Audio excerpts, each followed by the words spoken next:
So Loki is back for a second season. You'd have to wonder how. The first season really undermined the character, not just how he was treated, but this whole time variance authority, the TVA. I didn't like that. This was the bureaucratic environment that the character was confined within. Now, Loki is a character with virtually unlimited potential in terms of where you can take him and what he's capable of. And instead of fully realizing that in an interesting story concept, he was sort of stuck within the rigid framework of a sci-fi version of a procedural crime thriller show. It sort of reminded me of the wasted potential of the TV series Limitless based on the film.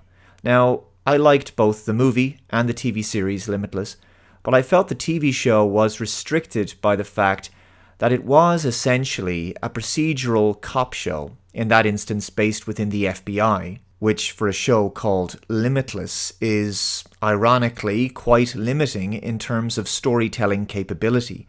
So I've decided that with Secret Invasion now well and truly in the rear-view mirror, thankfully, I would take a look at the second season of Loki to see if it's improved and if lessons have been learned from the first season. Yeah, I'm not holding my breath either. I'll start off by saying that I'm not a fan of the 1970s retro look of the show. Aesthetically, I don't like it.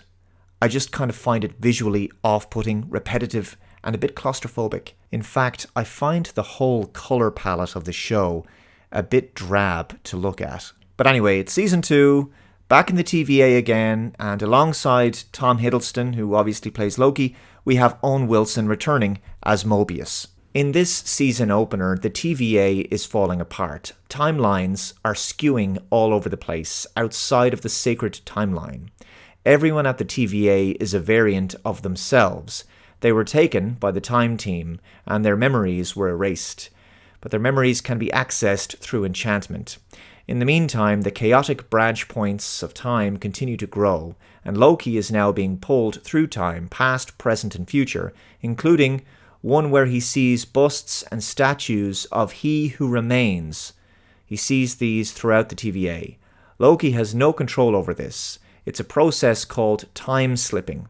Loki reveals to them that He Who Remains built the TVA and stole their lives, and that he's coming back. Now, for those of you confused about all of this, well, it's all very timey-wimey stuff. He Who Remains was played by Jonathan Majors, who played Kang in Ant-Man and the Wasp: Quantumania.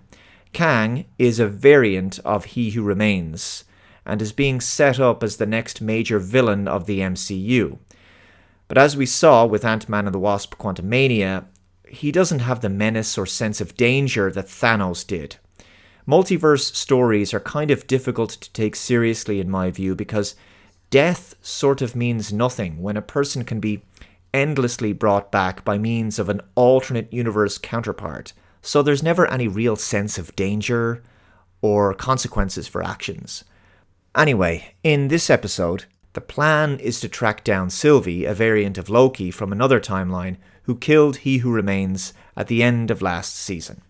Mobius and Loki go to see a man named Ouroboros, who tells them about time slipping.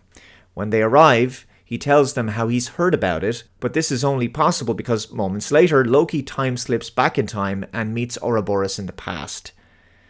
So this new character builds a temporal aura extractor for Loki to stop the time slipping. But for the extractor to work, Loki has to rip himself from time and space. Something very Doctor Who-ish about this. There's a very heavy amount of exposition in this episode. A whole convoluted plan about pruning timelines to fix Loki's time slipping.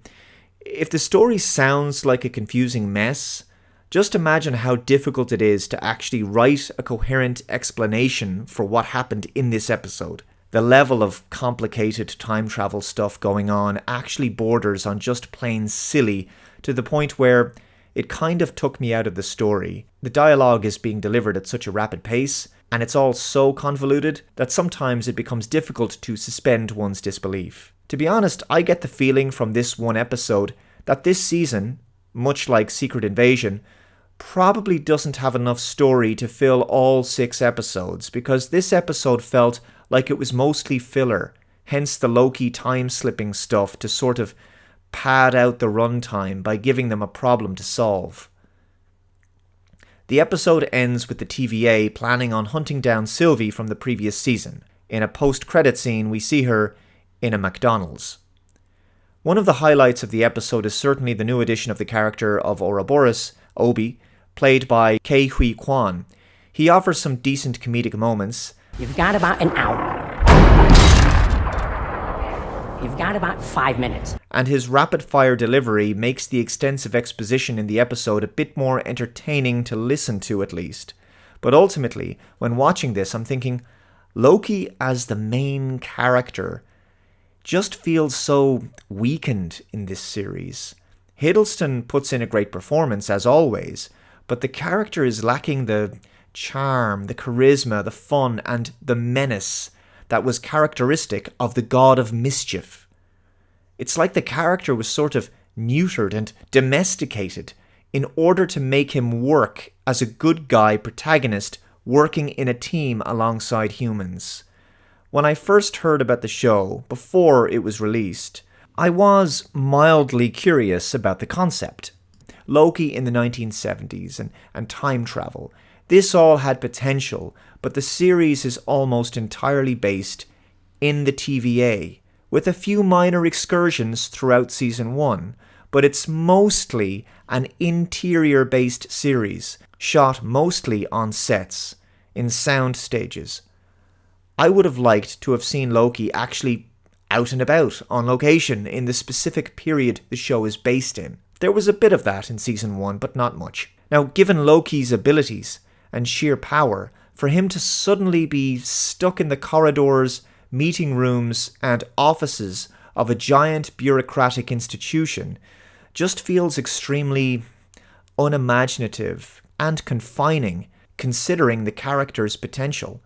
Loki is interesting enough as a character by himself without having to add in all of this multiverse, alternative timeline, time travel variant stuff, which is overly complex and a gimmicky plot device. And it's hard to drive an intriguing story, a genuinely interesting story, on a gimmicky plot device. Loki as a character feels very far removed from his time with his brother Thor and his life on Asgard. Thank you very much for watching this video. Let me know your thoughts on the first episode of Loki Season 2. Take care, and I'll see you next time. Bye-bye.